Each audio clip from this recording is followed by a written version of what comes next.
What's up, y'all, and welcome back to Wavez Weekly, my weekly series where I talk about video game news and what I think about stuff that's going on in the video game space. Today, we got an episode where I'm yet again talking about a bunch of video game corporations. This time, Sony is coming up, and even Xbox. And this one is also going to be a little bit of a follow up to last episode because Sony finally understands over 70% of PS5 fans agree with decision to scrap PC ports. This I was a little bit, but also not very unexpected towards. Last episode, we talked about how Sony is pulling away from PC ports, and recently a poll was put out asking what PlayStation fans, like people that have just PlayStations, think about them backing away from PC ports.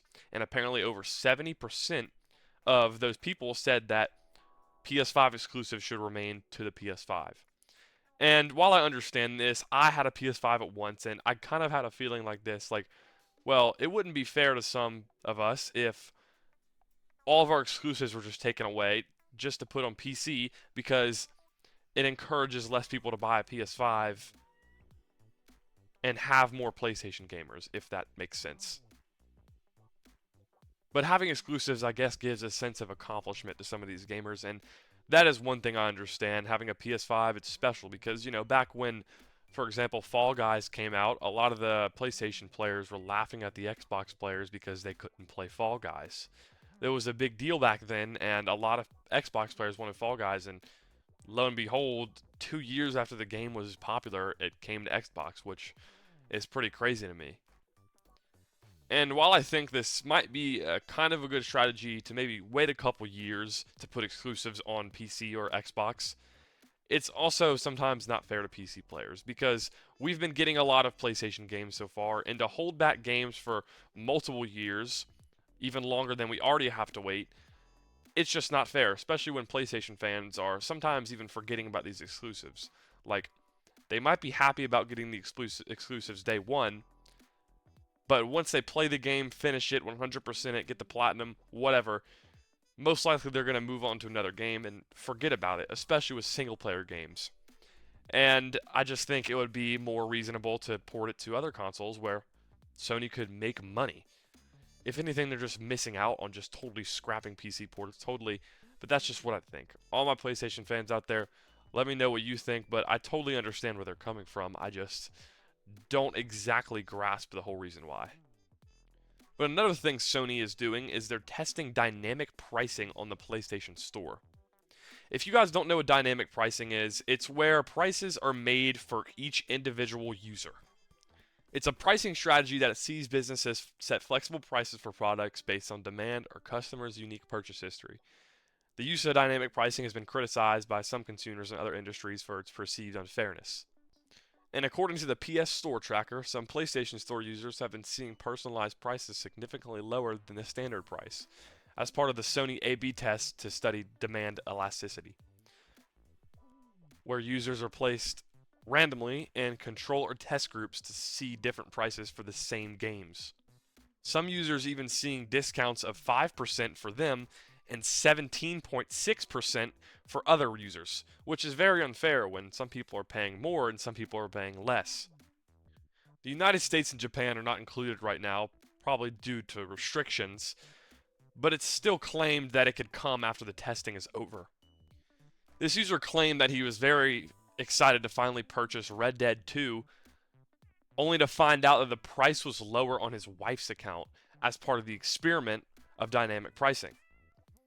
He's lucky, obviously, that his wife also has a PlayStation account, but if it was someone like my friend or someone I knew that said they got the game for a lot cheaper on a discount, that would feel very unfair, just because of personalized reasons that may not even apply to me.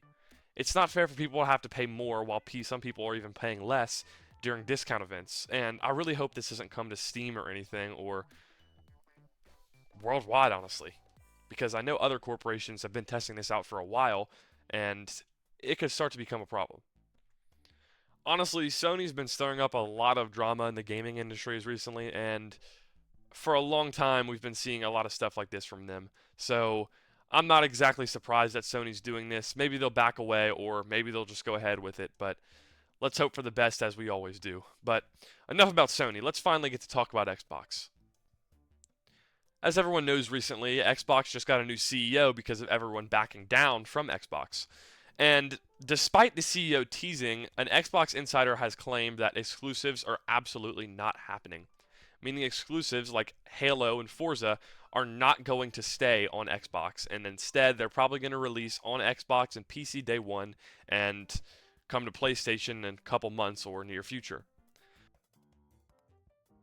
Even if Xbox changed their mind and decided to keep exclusives, it would be very hard for them to, since they've already brought titles like Forza and soon to even be Halo titles to PlayStation, along with some other titles like Grounded. As long as the games are good and it doesn't affect the quality of them, I'm happy. I switched to PC not too long ago, and I'm very happy I have because I have access to almost every title, and less exclusives for consoles just means more games I could play and enjoy.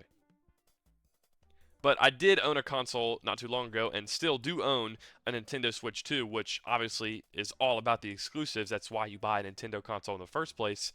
So definitely having that sense of pride, I guess, or having already spent that money and not wanting to buy maybe a PC or another console to play something else is definitely a different feeling or unique experience. But I think it's going to be less about everything going to PC, more just everything going to each console. Obviously, we said Sony's probably not going to port exclusives, but if they did decide to change their mind, it would just mean more games people can play. I'm all about games being accessible for everyone, as I've said, and I think it would just be good if maybe they would have an exclusive, wait maybe a month or a year max, and then start porting to other consoles, making it fair for everyone and kind of waiting till the hype dies down so the players who own the console can have that sense of accomplishment, and people who don't own the console can just wait a little bit. I mean, I've been waiting for Death Stranding 2 for the longest time. It released exclusively on PlayStation, and we're getting it next week. So while I was debating on even buying a PS5 to play it, I've kind of gotten a sense of patience with it, and I'm glad I've been able to wait because I'll just love the game 10 times better because I've been waiting for it for so long. But besides all this talk about corporations and consoles and exclusives, let's talk about some more Resident Evil Requiem.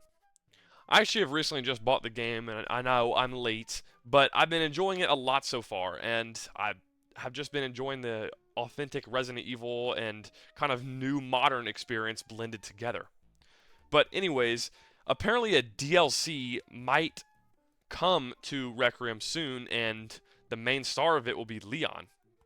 A reliable Resident Evil insider has suggested that Requiem's DLC campaign isn't going to star Alyssa as they originally assumed, and will instead be a Leon campaign. Apparently, the DLC is even late in development, and that although it was originally the plan to space out the release of Requiem in upcoming remakes, it still could come soon, close to the launch. Having a more action-focused DLC like Leon is in RE9 would be very cool to see, just more action-focused and less of Grace's puzzle-focused, slower scenes. Because so far I'm really enjoying the kind of tanky third-person combat as Resident Evil is known for, and I would kind of love to see more of it. Even like a horde mode would be cool every now and then. That and maybe possibly we could get a DLC with Grace or, as said, Alyssa. Or have a more horror-focused puzzle element type of DLC. But anyways, y'all, that's what I really have to talk about today. This is definitely a little bit of a more longer Wavez Weekly than usual, but I had a lot to talk about regarding Sony and Xbox, and I hope y'all enjoyed today's episode. Sorry for missing the Sunday upload, though, but I'm definitely going to be more consistent, and obviously we're going to get the normal one on Wednesdays, as per usual. But anyways, y'all have a good one, and thanks for watching. Later.